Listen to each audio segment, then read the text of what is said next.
A tambor batiente y en tiempo récord, el Consejo de la Magistratura está llevando adelante el proceso para integrar la terna de candidatos a la Fiscalía General de la República. ¿Cuánto hay de parodia política y cuánto de intención genuina de elegir a los mejores? Es algo que lo vamos a charlar en instantes. Bienvenidos a Fuego Cruzado. Cintia Mora, ¿cómo está usted, señora? Bienvenida. ¿Cómo te va, Benjamín? Un gusto para Nueva vos integrante permanente de la dupla.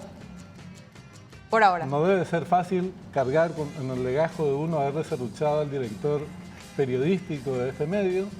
Pero... En mi defensa y en presencia de uno de los mejores abogados del país, te digo que no hice eso. Ah, no. No, un placer compartir un gustazo que formas parte de este equipo. Así es, gracias Benjamín, un placer. Estamos hoy en compañía de algunos candidatos a la Fiscalía General del Estado. Nos acompaña esta noche el doctor Ricardo Preda, a quien ya saludamos. Doctor, ¿cómo estás? Buenas noches. Buenas noches, Cintia. Buenas noches, Benjamín, y a la audiencia. ¿Te sentís con algún tipo de ventaja al ser candidato para ocupar la Fiscalía General? Realmente no me siento con ventaja en cuanto a ventajas exógenas. Sí me siento con ventaja porque confío en mis condiciones, por mi experiencia tanto en la Fiscalía como también fuera de ella, porque definitivamente uno para poder ser un buen gobernante se tiene que poner en la calidad de gobernante y también en la calidad de gobernador. Yo conozco al Ministerio Público desde adentro y también lo conozco muy bien desde afuera. Ahora, eso que denominás ventajas exógenas que existen, tiene que ver con el respaldo político, fundamentalmente de quienes definen la cuestión, le hace miembros del Consejo de la Magistratura primero, presidente de la República fundamentalmente, y luego un bloque mayoritario en el Congreso, en el Senado, que tiene que prestar su acuerdo constitucional. Hay algunos colegas tuyos que evidentemente cuentan con ese respaldo o esa ventaja exógena. ¿Qué opinas al respecto? Bueno, no puedo afirmar si cuentan o no con la ventaja. Ahora, objetivamente sí se puede observar que forman parte del Poder Ejecutivo que, por un lado, tiene un representante dentro del Consejo de la Magistratura y al final, cuando se elabore la terna, va a ser la cabeza del Poder Ejecutivo quien defina dentro de esa terna quién va a ser el fiscal general. Desde esa perspectiva, desde ese dato objetivo, uno podría inferir que sí tienen una ventaja distinta a la que tenemos quienes no estamos vinculados ni al Poder Ejecutivo ni a ningún sector político. Bueno, este es uno de los capítulos principales, es un organismo de fundamental importancia, el que se va a definir. Se apresuró mucho la selección de la integración de la terna, entonces ya tiene un componente político por adelantado. Y a mí me parece bien lo que señala Ricardo, la importancia de la trayectoria, del conocimiento de la institución, obviamente la capacidad profesional como factores fundamentales, pero pareciera que las cartas ya fueron marcadas antes de ser repartidas. Y hablando de cartas marcadas, el doctor Preda acaba de, en su calidad de abogado, obtener una sentencia en primera instancia que afecta directamente a la directora de uno de los medios más importantes del país. Me refiero al caso de la señora Zucolillo. ¿Crees que eso puede, de alguna manera, en el sentido de la reacción que tenga el medio contigo a partir de ahora, afectar tu postulación? Bueno, a lo largo de mi carrera, tanto pública como privada, siempre acepté los retos. O sea, no tengo absolutamente temor. Mis padres me enseñaron siempre a mirar a la altura del hombro, nunca ni por debajo, ni nunca por encima del hombro. Así que yo seguiré siendo Ricardo Preda, sea abogado, sea fiscal general, haya logrado una condena contra la directora de un medio, porque acá hay que aclarar, el ataque no es contra el medio, ni siquiera es un ataque contra la directora, es el castigo por una conducta concreta que se considera disvaliosa. O sea, acá no estamos hablando de denostar ni contra el medio ni contra la persona, sino simplemente que para nosotros, ella y el periodista Juan Carlos Lescano cometieron un delito contra la honorabilidad y la reputación de la doctora Marta González y en consecuencia hemos promovido una querella y logrado anoche, esta madrugada ya en realidad, una condena que creo que va a ser para mí es una conquista de la independencia judicial, porque cuando se habla de la falta de independencia judicial, parecerían que todos miran a los políticos. Y espero que no se ofendan, ¿verdad? Pero también hay que mirar hacia los medios cuando se habla de falta de independencia judicial. Y los medios representan en Paraguay a grupos económicos importantes. Entonces, muchas veces los medios son herramientas que se utilizan con otros fines. Fue el caso que llevamos a juicio, porque en la motivación para el ataque a Marta González es que parte de esta familia, la familia Sucolillo, durante los años 2013 al 2016, 4 periodos, no abonaron un solo guaraní en concepto de impuesto a la renta personal. Luego de una solicitud de información por parte de la SED, y aclaro, no una solicitud a la familia Sucolillo, sino lo que se hizo en la SED fue un levantamiento de datos donde surgió que 2.800 contribuyentes de impuesto a la renta personal habían declarado ingresos altísimos, pero tributaron o nada o poco. Entonces, tomaron como muestra estos 2.800 contribuyentes y le pidieron información sobre de qué se componían los gastos que ellos declaraban para no pagar impuestos. Y ahí saltó de ser Marta González una, digamos, abonada de editoriales positivas de ABC por su lucha. Recordarán, Marta González lideró durante el gobierno del presidente Cartes muchos procesos anti-evasión impositiva y era alabada por ABC, hasta que, digamos, hizo esta solicitud de información, como les digo, no dirigido sino dirigido a 2.800, y en esa muestra cayó esta familia. A partir de ahí, automáticamente comenzó el ataque hacia ella, y bueno, definitivamente ella ya cuando salió de la función dijo, yo no puedo soportar que estando fuera de la función me siga atacando. Cuando estaba adentro lo puedo admitir, pues bueno, estoy en un cargo, pero estando fuera no. Además, no hay que, en el caso de que se discute sobre supuesto ataque a la libertad de prensa, no hay que confundir impunidad o el derecho que algunos creen a ser impunes con el ejercicio de la libertad de prensa. Son cosas completamente diferentes, pero es motivo de una polémica por separado. Ahora, ¿cuánto crees que hay de parodia política en el proceso de integración de la terna, como nos preguntábamos al comienzo, y cuánto de genuina intención de designar a los mejores? Y te pregunto porque siempre termina primando el criterio político, hasta ahora ha sido así. Entonces uno se pregunta, ¿por qué no nos ahorramos, y se le ahorra a muchos profesionales de mucha trayectoria, tamaño esfuerzo y manoseo muchas veces de sus nombres, y designan nomás al presidente y se acabó el pleito, como es en otros países? O bien buscamos otro mecanismo de selección en donde esas influencias políticas no sean tan determinantes. Y sin duda es que un modelo, claramente el modelo americano, donde el fiscal general es propiamente el ministro de Justicia, por lo tanto lo elige el presidente, con la diferencia que debe prestar su acuerdo al Senado. Es decir, no es como otro ministro que claro, puede simplemente ser nombrado y ya está. No, en este caso, para el fiscal general del Estado de los Estados Unidos, lo nombra el presidente sin que haya ninguna terna ni nada. Él elige que él quiera, ¿verdad? Sí. Pero eso no tiene nada negativo, ¿verdad? En Alemania también es así. O sea, países del primer mundo y países hiperdesarrollados lo tienen de esa manera, porque no tiene nada malo eso. O sea, lo que está mal muchas veces es justamente establecer órganos que tienen como fin supuestamente filtrar y poner a los mejores, y no lo hacen, y termina siendo lo que mejor cambiar las reglas y, como lo decís, directamente que lo elija el presidente. Y lo otro, bueno, otro sistema de selección que no aplica al fiscal general, sino a los fiscales de distrito en Estados Unidos. Fiscales de distrito son los fiscales que no dependen del Estado, del gobierno central, sino son de los estados, de las similares a nuestro departamento, digamos, los estados. Ellos eligen por elección popular, ¿verdad? Yo particularmente creo que ese no es el mejor modelo. La elección popular no es un mejor modelo para el sistema de justicia, porque justamente puede hacer que los operadores tomen decisiones en función a lo que les gusta a la gradería, ¿verdad? Y la persecución penal no puede ir conforme a lo que quiere la gente, porque lamentablemente no se trata de una cuestión electoral de quién tiene más votos, sino de si se dan o no se dan las condiciones que la ley establece para castigar a alguien. Entonces, yo no puedo, y el riesgo de hacerlo vía elección popular es que corres el riesgo que llegue a ser fiscal general una persona que, bueno, haga lo que la gente quiera, y eso posiblemente no va a ser lo que la ley establece, ¿verdad?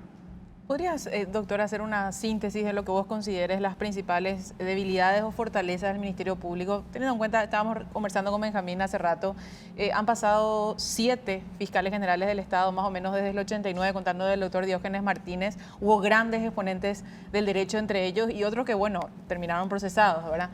Ya tuvimos de todo. A partir de ahora, ¿cuáles te parecen que pueden ser esas debilidades y esas fortalezas? Debilidad siempre hay en las instituciones. La fiscal general Sandra Quiñones ha tenido un desempeño positivo. Por supuesto que va a tener críticas todos los seres humanos tenemos puntos débiles y puntos fuertes.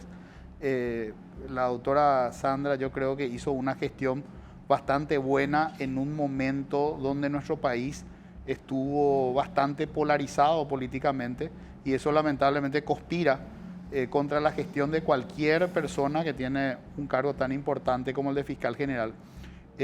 Para mí, básicamente es el tema de marcar diferencia entre los fiscales y generar esa unidad de actuación que dice la ley y esa transparencia en el sentido de que los operadores del sistema, los abogados, conozcan cuáles son las decisiones de la Fiscalía General para que se conviertan ellos en contralores de los fiscales, porque si los abogados particulares saben que la Fiscalía General tiene esta posición jurídica en este tema, entonces él le puede, a un fiscal en un lugar donde yo no puedo controlar, él le puede decir, pero acá está, la Fiscalía General tiene esta posición, porque acá hay que diferenciar los órganos de justicia. El Poder Judicial es un órgano horizontal. ¿Qué significa eso? Que el presidente de la Corte no le puede dar instrucciones ni siquiera a un juez de paz de cómo resolver un caso. A diferencia de la Fiscalía, que es un órgano vertical. Y el fiscal general perfectamente le puede decir a un fiscal qué imputar y qué no imputar. Y no tiene nada de irregular eso. Lo puede hacer y por supuesto que el fiscal inferior puede considerar que eso está mal y por escrito oponerse a esa instrucción del superior. Esa parte yo creo que hay que fortalecer de lo que viene llevando la Fiscalía. Ejercer mayor autoridad hacia los fiscales, y dar más instrucciones y que la tarea de los fiscales sea más previsible. Nos acompaña también esta noche en Fuego Cruzado el abogado Jorge Rolón Luna, uno de los candidatos también a la Fiscalía General del Estado. Doctor, ¿cómo estás? Buenas noches. Muy buenas noches, Cintia, muy buenas noches, Benjamín, y también un saludo muy cordial a Ricardo, con quien nos une una larga amistad. Así es. Bienvenido, doctor. Gracias por acompañarnos. Arrancábamos con el doctor Preda hace un rato consultándole si se sentía con algún tipo de ventaja y él agregó lo de ventaja exógena.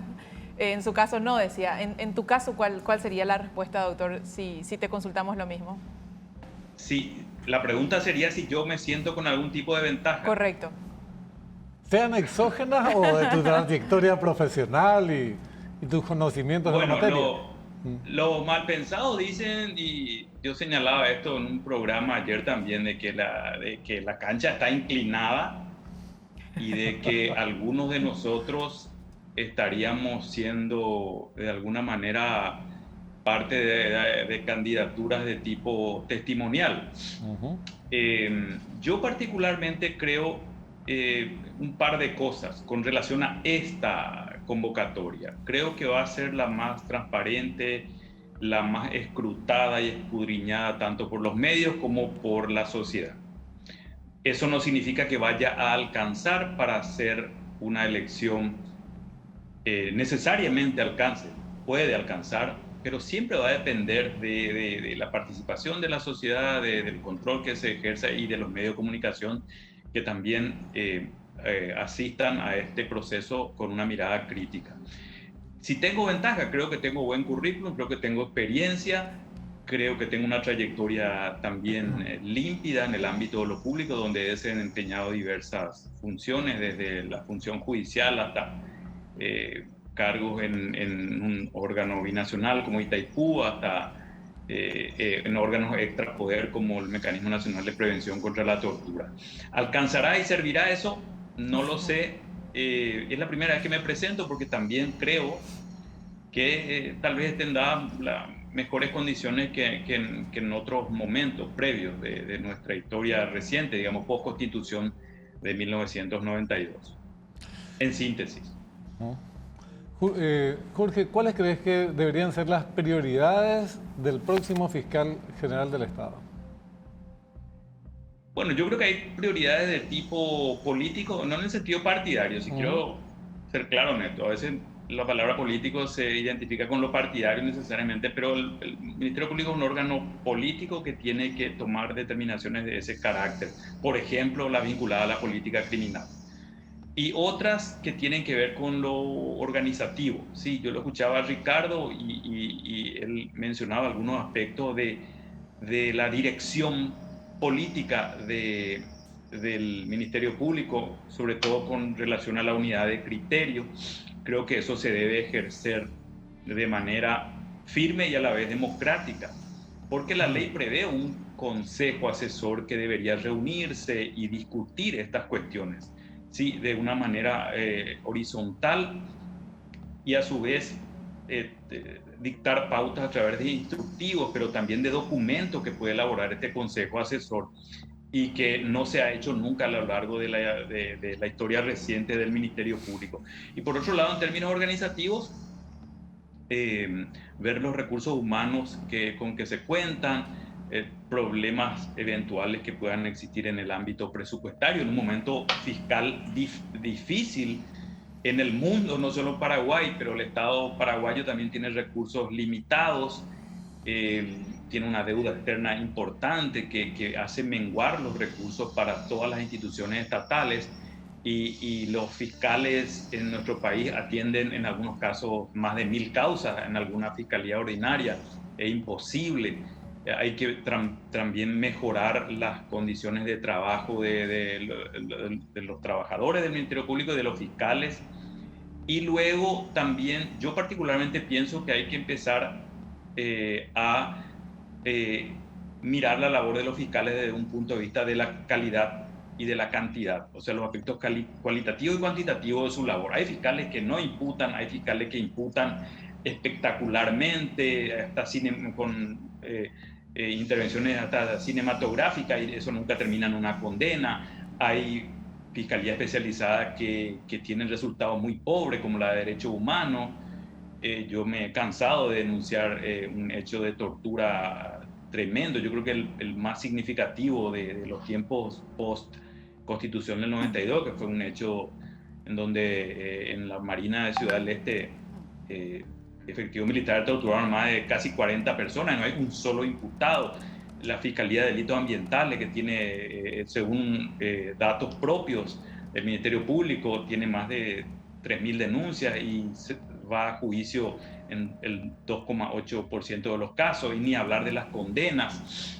En fin, y luego también creo prioritario identificar, y ese es un tema de política criminal, identificar los problemas más graves que tiene el Paraguay en materia de delitos y focalizar los esfuerzos ahí. Hay un mito que se maneja, a veces exageradamente, se exagera el mito, digamos, lo cual ya es redundante, de que tanto la fuerza policial como el Ministerio Público tienen la capacidad de perseguir todos los delitos que se cometen en la sociedad en un momento determinado, y además lo que se cometió ayer sigue siendo trabajo del Ministerio Público hoy. Y eso no es así. El Estado no tiene la capacidad a través del Ministerio Público de perseguir todos los delitos, de investigar todos los delitos. Y hay que ver cuáles son los que más interesan a la sociedad, cuáles son los que representan mayor peligro, doctor, para las instituciones democráticas, etcétera.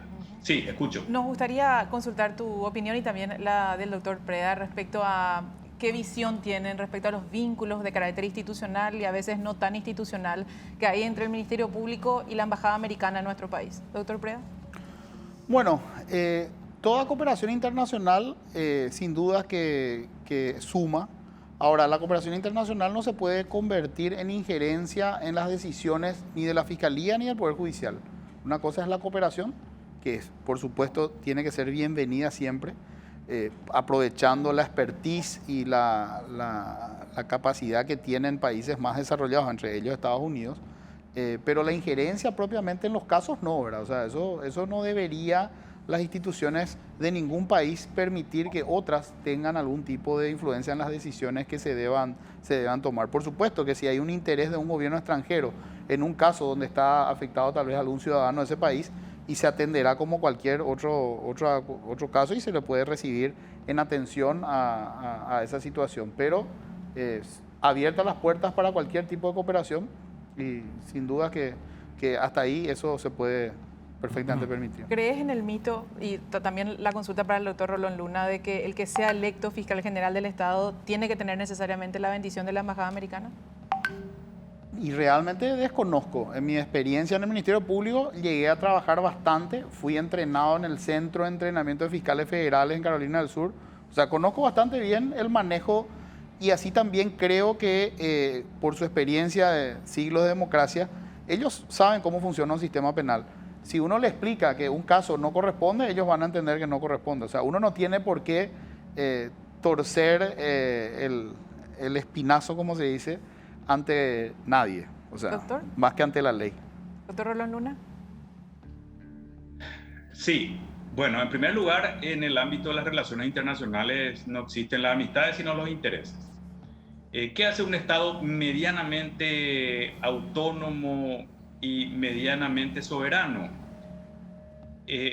Pone sus intereses y los coteja con los intereses de los otros actores y debería hacer que, por ejemplo, la cooperación internacional se concilie con sus propios intereses. Ahora, eso no nos puede llevar a pensar y a ser ingenuos y no reconocer que Estados Unidos es un país poderoso y que tiene más poder de influir en asuntos internos de otros países que, por ejemplo, la Argentina o Perú o incluso la Unión Europea. Entonces es un actor importante, tienen esa vocación de tener una fuerte presencia en el ámbito internacional y en ese sentido mi opinión es que bienvenida sea, coincidiendo con Ricardo, bienvenida sea la cooperación que tiene importancia y tiene valor para nosotros y habrá cosas en las que el Estado paraguayo se tiene que reservar ese derecho de decidir por sí mismo.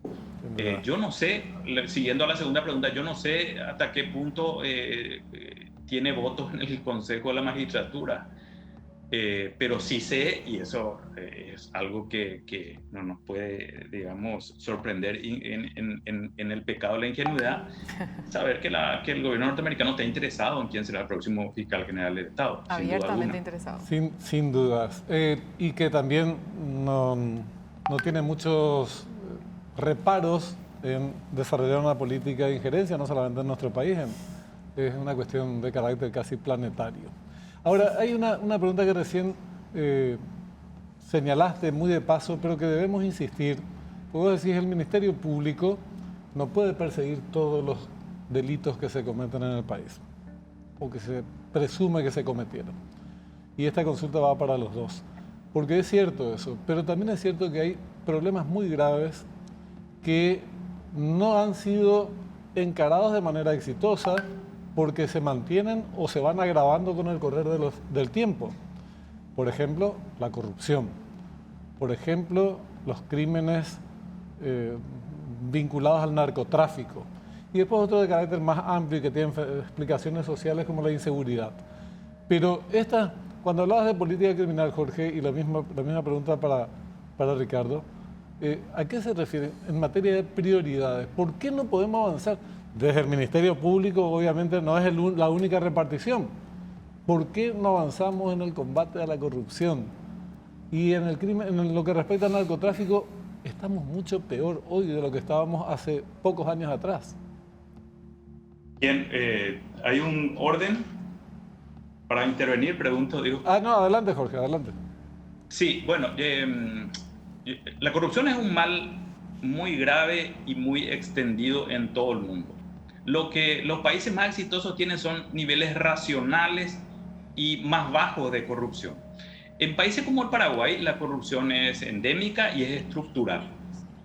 Entonces, en primer lugar, y eso tiene que ver con la función que vaya a cumplir el próximo fiscal general del Estado, es luchar contra la corrupción interna. Si el Ministerio Público quiere combatir a la corrupción dentro de los límites geográficos del Paraguay, primero tiene que autopurgarse. Y eso no se hace. Esa es una cuestión prioritaria, me parece a mí.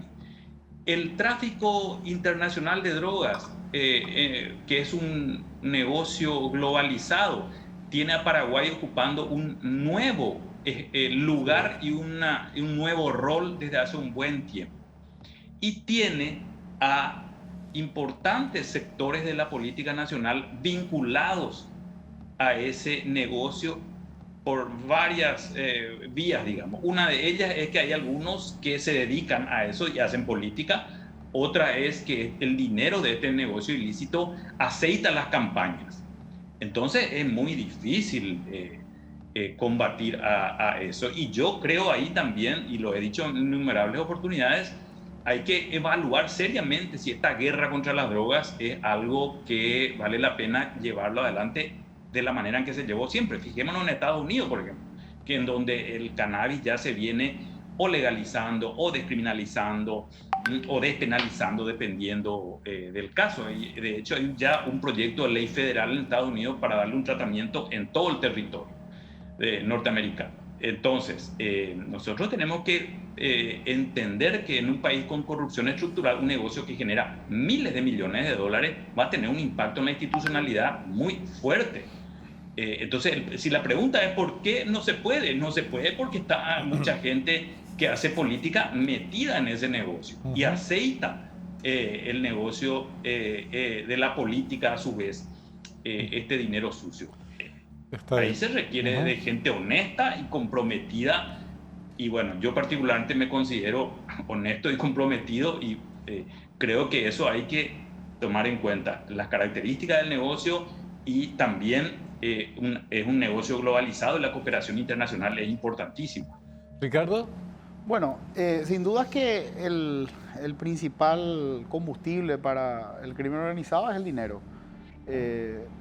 A lo largo de mi carrera justamente me he especializado en temas de lavado de dinero, de la pelea, de la lucha contra el lavado de dinero, la corrupción. Y ustedes me dirán, pero has defendido también a personas que fueron acusadas por casos de corrupción. Bueno, todas ellas fueron sobreseídas porque justamente fueron verificadas que la persecución penal estaba mal dirigida. La corrupción no se lucha contra la corrupción atacándole a todos los del gobierno anterior, porque esa es la demostración de establecer de que supuestamente se lucha contra la corrupción y a como dé lugar hay que meterle preso a alguien. Eso es justamente lo que desnaturaliza la lucha contra la corrupción. O sea, un verdadero fiscal que se precie de ser valiente y corajudo tendría que procesarle a alguien que está en ese momento en el poder y que haya cometido un acto de corrupción y que lo pueda probar. Porque en un Estado de Derecho no es solamente una íntima convicción mía de que Juan Pérez es corrupto y yo por ello ya le voy a imputar. Yo tengo que tener evidencia. Lamentablemente, para la gente que quiere designar simplemente esta es una mala persona y hay que meterle presa, bueno, en un Estado de Derecho no funciona así.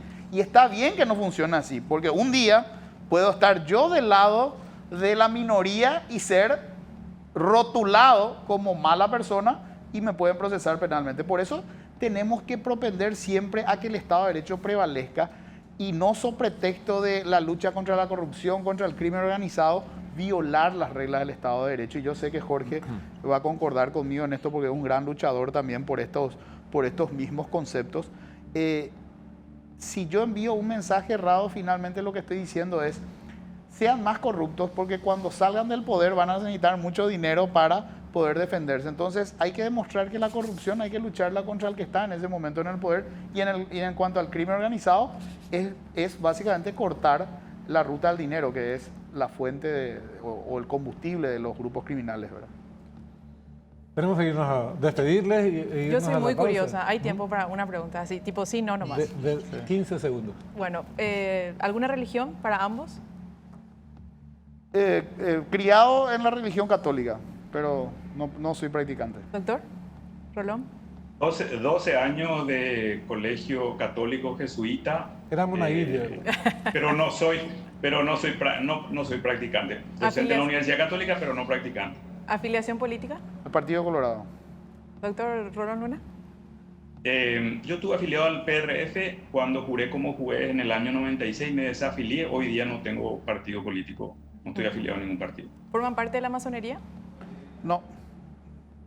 Yo no practico nada, ni religión, ni nada que tenga... Yo no pertenezco a ninguna asociación, grupo, cofradía, logia, ni siquiera colegio de abogados. Solamente me reúno con mis compañeros de colegio todos los jueves. Tercer tiempo, entonces. Equipo de tercer tiempo somos todos. Sí, ¿Cervecero, whiskero? No. Esa pregunta no. Vino. Cerrista. Ah, muy bien, ahí está. Y tenían que tener, empiezan a aflorar los efectos. No, yo creo que los mejores candidatos ya están saltando. Quisimos hablar también con candidatos a los que se los vincula con el oficialismo, que tendrían el respaldo del presidente de la República, René Fernández, nos dijo que nos atendería, no nos atendió. Arregui no atiende directamente su celular. Mónica Seifer, la misma historia. Cecilia Pérez se excusó por razones de salud. Así es. Nos vamos Les a la pausa. agradecemos mucho la participación esta noche, muy amables. Gracias. Gracias por el espacio. Hasta la próxima. Nos vamos a la pausa en Fuego Cruzado. Ya volvemos.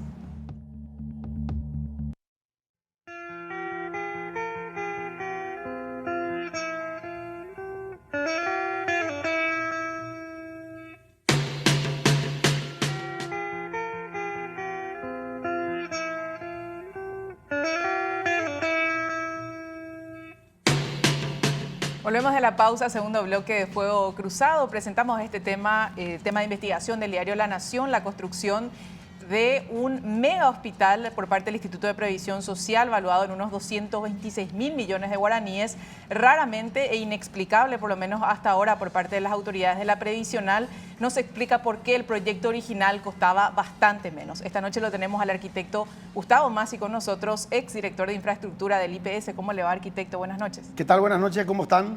Gracias por la invitación y realmente un lindo tema para tocar. Nos decía la directora de infraestructura actual del Instituto de Previsión Social que no conoce ese proyecto. Lo cual nos resulta raro que, habiendo existido un proyecto hace poco tiempo, algunos pocos años atrás, 2018, vos corregirás, si no es así, las actuales autoridades proyecten algo nuevo y desconozcan lo que existía en esta materia. Vamos a arrancar al comienzo. Yo le conozco a la actual directora de infraestructura. Recorrió muchas direcciones de la institución. Lastimosamente, ella no estuvo conmigo en infraestructura en el tiempo que yo fui director. Yo estuve rodeado, yo armé un equipo de la institución realmente de primer nivel. Inclusive con una arquitecta que tiene la maestría en arquitectura hospitalaria hecha en Roma. Calculen lo que le estoy diciendo. Que le tenían escondida en un lugar, le descubrí, tiene un potencial terrible, le traje a la dirección, fue jefa de proyectos. Bueno, y así armamos un equipo muy bueno de la institución. Y por supuesto que esta chica no va a tener conocimiento de este programa de gestión. ¿Por qué? Porque acá, desde que llegó Andrés Guetich y luego Vicente Bataglia, los dos compañeritos en el mismo consejo, se encargaron de destruir la mejor dirección que había en el IPS, que era la dirección de infraestructura. Y eso te lo pueden decir los mismos funcionarios. Que me costó sangre, sudor y lágrimas armar esa estructura. Y como yo estaba contratado, mi idea era salir y dejar una estructura armada. Como yo siempre digo, hay que dejar huellas por donde uno pasa. No es pasar nomás. Y ella no puede conocer este proyecto. Este es un proyecto que se trabajó mucho. Yo trabajé con médicos de la talla del doctor Quirós, hematólogo, excelente médico, excelente persona. La doctora Alana von Glassenap, que me acompañó en uno de los viajes a Alemania para ver la otra pata que no está en este proyecto, que es trasplante de médula ósea y riñón. Y fíjate la particularidad. Cuando me voy a Alemania, ¿con quién me encuentro? Con un médico paraguayo haciendo su especialización en trasplante de médula ósea y riñón. El doctor Cristóbal Cáceres. Un chico excelente. Y como firmamos un convenio con Alemania, porque parte de este programa también era el laboratorio de producción de genes. ¿Qué quiere decir eso? Que las personas que caían en un problema de leucemia y trasplante de médula y no macheaban con nadie de sus parientes, ahí se iba a producir. iba a ser el primer laboratorio en Latinoamérica con una tecnología altísima para producir genes. Eso al IPS le iba a beneficiar ¿en qué? Que iba a poder vender, iba a poder hacer trabajo para cualquier país de Latinoamérica. Calculen la importancia de eso. Yo me fui a Alemania y me reuní con el científico alemán, porque es un científico este señor, en Leipzig, que es un hospital escuela donde se hacen los mayores trasplantes en el mundo, con una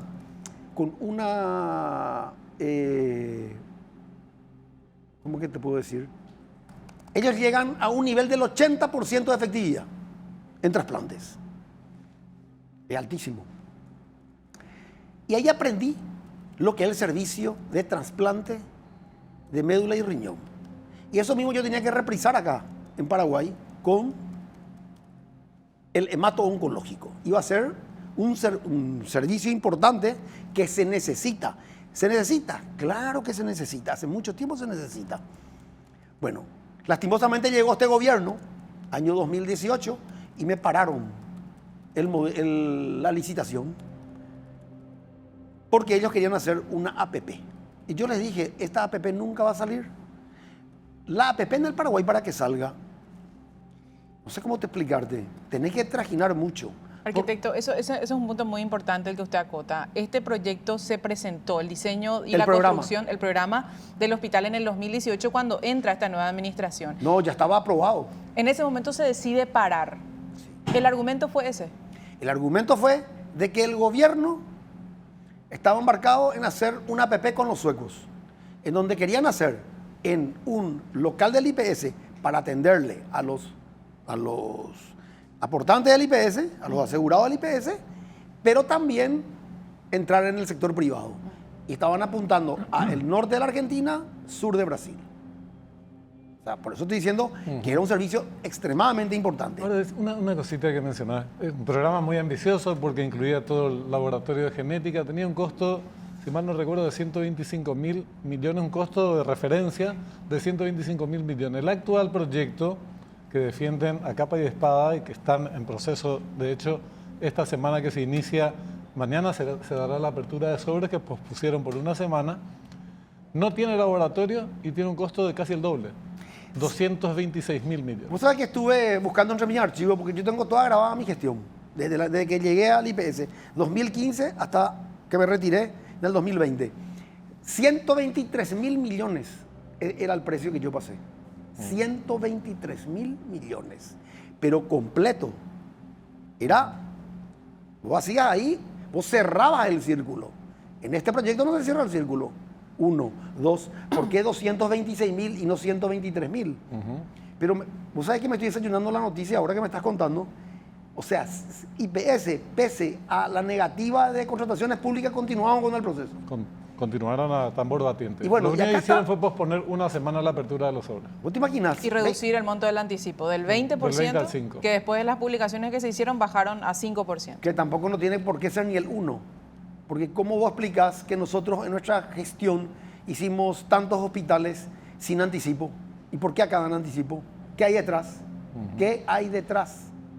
Estos son los últimos golpes, o como yo digo, los últimos manotazos del abogado, yo le llamo. Porque no solamente ocurre con el IPS, ocurre también en obras públicas. Me tomo la molestia de siempre estar analizando los dos entes. Es una locura lo que están haciendo. Yo les cuento, señores, es una locura. Y lo digo públicamente y sin temor a equivocarme. Están manoteando de una forma salvaje. ¿Por qué? Porque a partir del mes que viene, de diciembre, ya no hay más licitaciones. Enero no va a haber licitación. Febrero o marzo se aprueba el presupuesto general de gasto de la nación. Les pregunto yo, ¿ustedes creen que alguien se va a animar a hacer un llamado a licitación sobre las elecciones generales?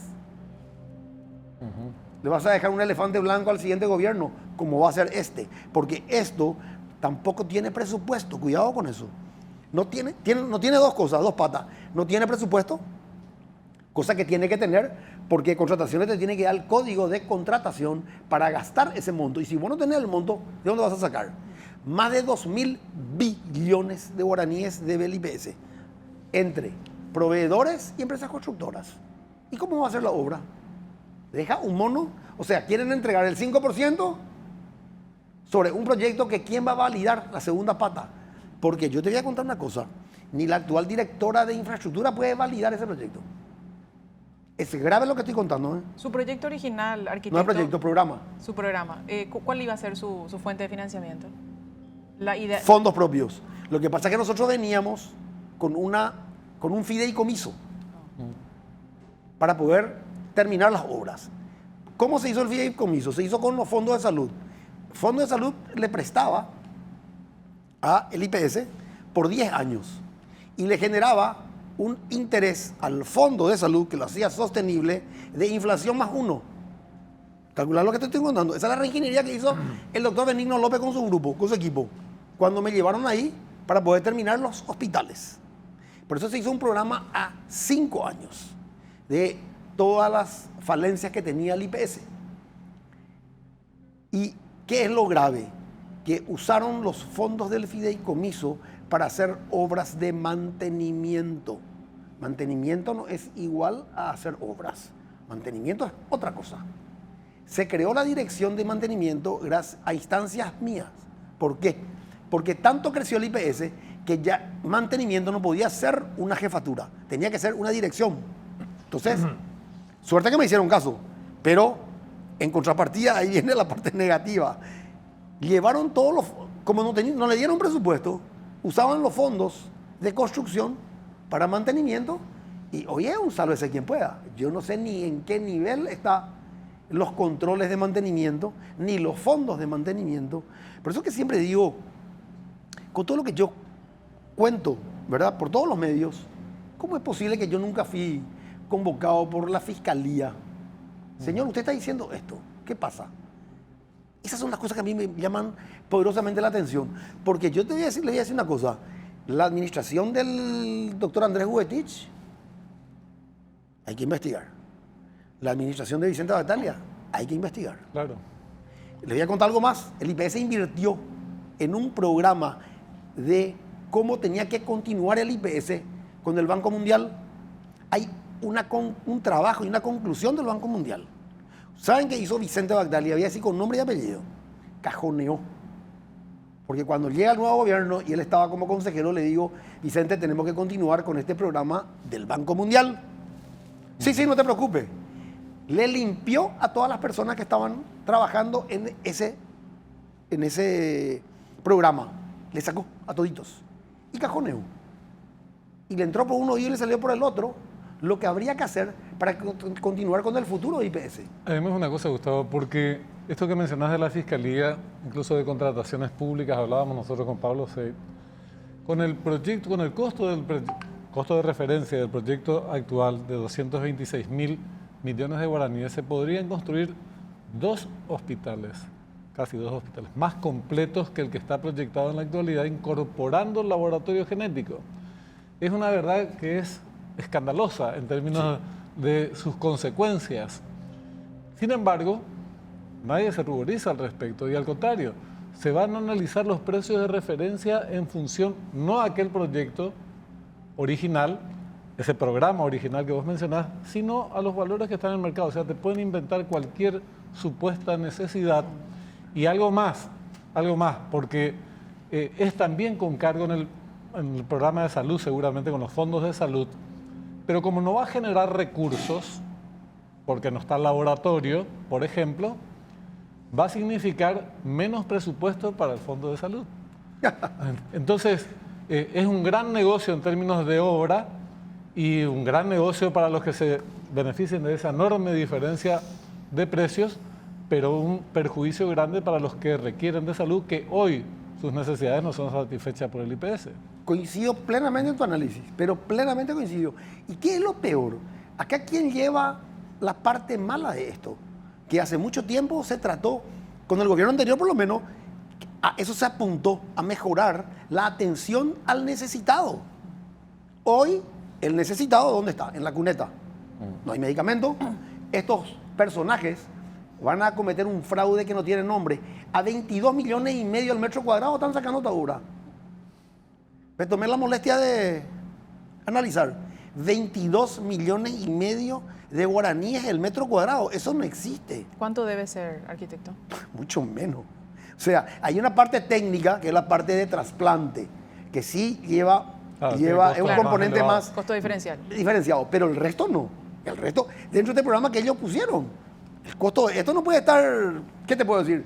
$1.200 el metro cuadrado. ¿Y la cantidad de metros cuadrados es básicamente la misma que en el programa original? ¿O esto es mucho más grande? Vos sabés que esa parte estoy debiendo. Todavía no analicé ítem por ítem, que lo voy a hacer. Pero esto realmente merece, yo digo, una intervención. No sé si corresponde y pueden hacerlo así de la Contraloría General de la República. Ordenar parar la licitación. Claro, hay que parar esto. Claro. Porque la única recomendación que se hizo, por lo menos de contrataciones públicas, es ampliar el plazo para la presentación de ofertas. ¿Cómo en Hasta ahí. 25 días van a hacer un anteproyecto avanzado, se llama? Sí. Anteproyecto avanzado. Este es un modelo, perdónenme, y no quiero ser pedante, que yo lo hice con un grupo de la gente de IPS. ¿Por qué? Porque este modelo no le genera sobrecosto a las obras. ¿Qué hizo este gobierno? Yo me reuní con 7 ministros. Me mandaron reunir en este gobierno que llegó. Cuando les conté cómo era el modelo, gracias, buenos días. Lleva tu modelo a otro lado. Es de un lunes. Entonces, vos tenés que analizar, acá la presentación es un anteproyecto avanzado. ¿En qué consiste el anteproyecto avanzado? Vos presentás la parte de arquitectura y algunas láminas técnicas que te permitan analizar para saber si se corresponde lo técnico con lo arquitectónico. Así funciona. Pero en 25 días ni en 30 días jamás pueden hacer este anteproyecto. Hubieron 2 protestas ahí. Tampoco le dieron pelota. O sea, esto tenían que haberle dado 60, 90 días por lo menos para avanzar en un anteproyecto avanzado. Honestamente. O sea, acá va a salir cualquier cosa. Y lo más grave es quién va a validar. Esa es mi pregunta. Porque hay quien valide este proyecto. ¿Van a venir los médicos a validar? ¿Con qué experiencia? Porque a un médico le puede gustar que todas las piezas estén alineadas y que acá vos tengas al final, por decirte un disparate, la enfermería y acá vos tengas los servicios. Pero no funciona así. O sea, los proyectos se analizan desde un todo, de cómo tiene que funcionar la cosa. Y sobre todo la arquitectura hospitalaria, que la arquitectura hospitalaria es muy delicada y muy puntillosa, es una especialidad. No es así nomás. Por eso que a mí me llama la atención de sobremanera cómo están llevando a tambor batiente y aparte están queriendo hacer otras obras que ya no les da el tiempo, por suerte. Yo felicito al tiempo, no a la gente, al tiempo que no les da para hacer otros 2 disparates, así como su nombre lo suena, 2 disparates como era el Hospital del Chaco y el Hospital Materno Infantil. A lo mejor ustedes van a decir, pero es importante un hospital materno infantil. Claro que es importante, pero en el mundo hoy ya no se hace un hospital materno infantil.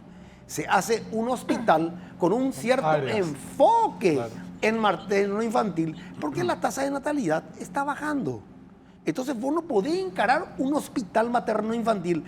Lo trabajé mucho con la gente del Banco Mundial. Eso es lo que hay que hacer hincapié. No es que yo hacía las cosas por capricho mío. No, me hacía asesorar. Llegaba gente que entendía. O sea, el sentido común pues te dice eso. O sea, lo que no sabes, hacete asesorar para hacerlo bien. Porque finalmente es plata ajena, no es tu plata. No era mi plata, es plata del Estado. Eso cuesta. Y sobre todo, tenemos que ver el beneficio final a los aportantes, a los asegurados. Ustedes saben, hasta ahora nunca conté. Ustedes saben que el Consejo de IPS suspendió una contratación, se licitó ya, se terminó el proceso de licitación, el proceso de evaluación y envió al Consejo para que se apruebe del infeccioso para el IPS. El infeccioso es un servicio así como este que se tiene que hacer y se necesita dentro y es demasiado importante. Ustedes no se dan idea de lo que es el tema del infeccioso. Que al frente está el doctor Duilio Núñez, uno de los mejores infectólogos que hay en el Paraguay. En el Paraguay ahí vos tenés 3, 4 infectólogos nomás. Él está entre esos 4. Un señor, pero con mayúscula te lo digo, trabaja en el subsuelo del Hospital Central. Yo cuando me fui a ver su servicio casi me morí. Porque cómo él lleva adelante y con qué pasión, eso es terrible. Terrible. A mí me suspendieron esa licitación y teníamos los fondos. Calculá, hoy ya estaría trabajando el servicio de infeccioso con internación dentro del predio del Hospital Central de Santo Domingo. O sea, acá se hicieron locuras, señores. Yo puedo escribir un libro de mis 5 años en IPS. Ahora, ustedes me preguntan, ¿puedo volver al IPS? Ni por, no sé, Orocuí. No me voy. No, pues estamos a Orocuí. No, yo nunca más vuelvo. Otra palabra, no Orocuí.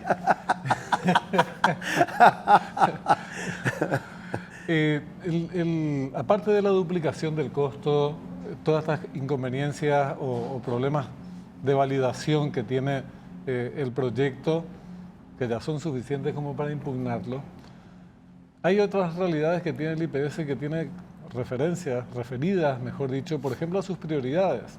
No tiene profesionales en distintas regiones del país, no tiene medicamentos, no tiene insumos, tiene una deuda de 258 millones de dólares según el último reporte, y esto implicaría una deuda nueva, aunque sea interna, porque sería afectado un fondo concreto que es el programa de salud, el Fondo de Salud, para pagar los gastos que demanden esta inversión. ¿Cómo se llama? ¿Qué título le ponemos a esta historia? Yo te voy a contar una cosa. ¿Por qué ellos no son sinceros y no cuentan la realidad? ¿Cómo el Fondo de Salud se va a hacer cargo del fondo administrativo? La primera pregunta, 8.000 funcionarios metiste. ¿Cómo va a aguantar el fondo administrativo que es el 17% de tu aporte? ¿Cómo? Eso nadie cuenta. ¿Por qué no dicen? Entonces, con los fondos de salud vos estás pagando sueldo. Lo que es simpático. Esto es espectacular.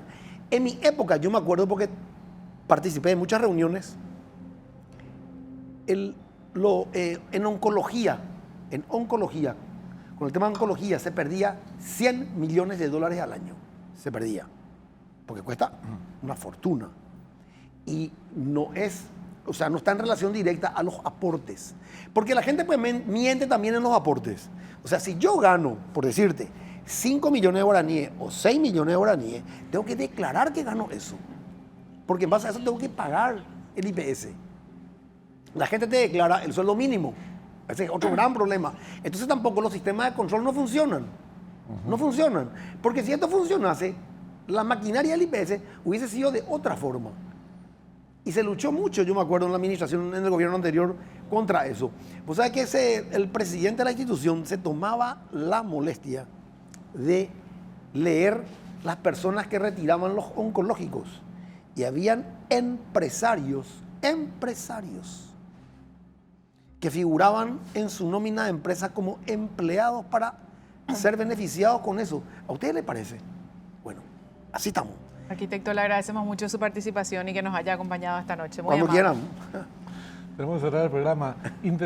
Queremos comentarle a la audiencia, intentamos hablar con varios directivos, autoridades del Instituto de Previsión Social. Su presidente no sabe, no responde. Está de viaje, probablemente. Está de viaje, director de salud, la misma cosa.